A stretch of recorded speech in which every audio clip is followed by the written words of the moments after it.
कर्मफल सबको मिलता है। एक सच्ची और दिल छू लेने वाली कहानी। इस दुनिया में जो भी हमारे जीवन में आता है, चाहे वो बेटा हो, बेटी हो, दामाद हो या बहू हो, सब कर्मों का हिसाब लेकर आते हैं। जिसका हमारे साथ कर्मों का लेना देना होता है, वही हमारी जिंदगी में आता है और जब लेना देना पूरा हो जाता है तो चला भी जाता है।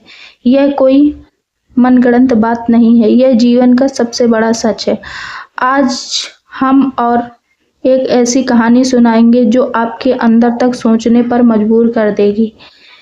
राजेश एक बहुत अमीर आदमी था। उसके पास बड़ा घर था, अच्छी गाड़ी थी और बैंक में ढेर सारा पैसा था। लेकिन उसके मन में एक बहुत बड़ी कमजोरी थी, वो था उसका घमंड। वो हमेशा यही सोचता था कि पैसे से सब कुछ खरीदा जा सकता है और जो उसके पास पैसा नहीं, वो उसके सामने कुछ भी नहीं। उसके बूढ़े माँ बाप गांव में रहते थे। राजेश शहर में अपनी बड़ी सी कोठी में रहता था, लेकिन उसके कभी पलटकर माँ बाप की खोज खबर नहीं ली। त्योहार आते थे जाते थे, लेकिन राजेश के घर का दरवाजा माँ बाप के लिए कभी नहीं खुला। कुछ सालों बाद राजेश के घर एक बेटे ने जन्म लिया। राजेश की खुशी का ठिकाना नहीं था। उसने सोचा कि यही बेटा उसका सहारा बनेगा, उसकी देखभाल करेगा और उसका नाम रोशन करेगा। उसके बेटे को बड़े लाड प्यार से पाला, महंगे स्कूल में पढ़ाया और हर ख्वाहिशें पूरी की। राजेश की पत्नी सुमन कभी कभी कहती थी कि अपने माँ बाप को भी याद करो, लेकिन राजेश हमेशा यह कहकर टाल देता था कि उसके लिए पैसा भेज देता हूँ, बस यही काफ़ी है। पैसे तो वो भेज देता था, लेकिन वो प्यार, वो अपनापन और वो साथ कभी नहीं दिया जो बूढ़े माँ बाप को चाहिए था। एक दिन गांव से खबर आई कि राजेश की माँ बहुत बीमार है और उन्हें राजेश की ज़रूरत है। पड़ोसियों ने फ़ोन किया, रिश्तेदारों ने समझाया, लेकिन राजेश ने कहा कि मैं डॉक्टर का इंतज़ाम कर देता हूँ, अभी मेरे पास वक्त नहीं है। उसी रात माँ ने आखिरी सांस ली और इस दुनिया से चली गई। जाते जाते उनकी आंखें दरवाजे की तरफ थी, शायद वे अपने बेटे का इंतजार कर रही थी।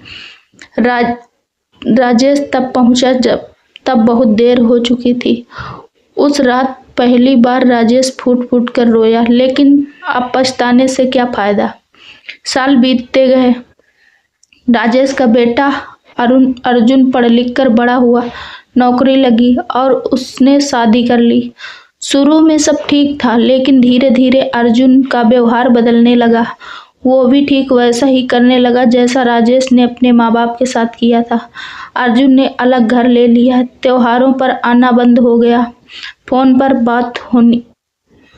बात होती थी, लेकिन वो भी कम होती गई। राजेश और सुमन बड़े घर में अकेले बैठे रहते थे। राजेश के पास पैसा था, बड़ा घर था, लेकिन वो सुकून नहीं था जो बेटे के पास बैठने से मिलता है। एक शाम राजेश अपने घर की छत पर बैठा था और आसमान को देख रहा था। तभी उसे अपने पिता की कही एक बात याद आई। पिताजी कहते थे, बेटा जो बोओगे वही काटोगे, जैसा करोगे वैसा भरोगे। उस दिन राजेश को समझ आया कि उसका बेटा उसके साथ वही कर रहा है जो उसने अपने माँ बाप के साथ किया था। यही कर्मफल है।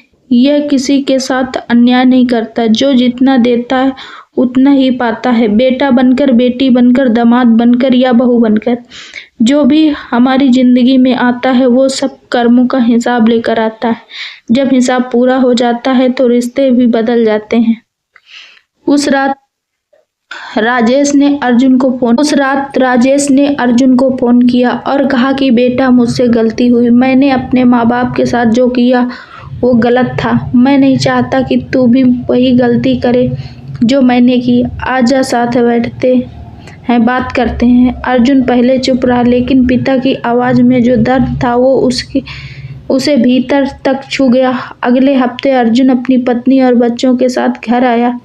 उस दिन उस घर में बहुत दिनों बाद हंसी गूंजी।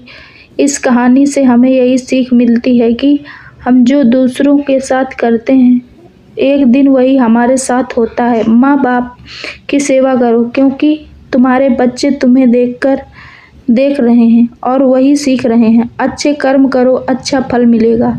बुरे कर्म करो तो बुरा फल ही भी जरूर मिलेगा। चाहे जिंदगी मिले या देर से, कर्म फल से कोई नहीं बच सकता, न राजा न रंग। इसलिए आज से अपने कर्म सुधारो, क्योंकि जो आज बोओगे वही कल काटोगे। यह कहानी समाज में अच्छे संस्कार और कर्म की अहमियत को समझाने के मकसद से लिखी गई है। इसलिए इसमें दिए गए पात्र और घटनाएं काल्पनिक हैं। इस कहानी का मकसद किसी को ठेस पहुंचाना नहीं, बल्कि जीवन में अच्छे कर्म करने की प्रेरणा देता है।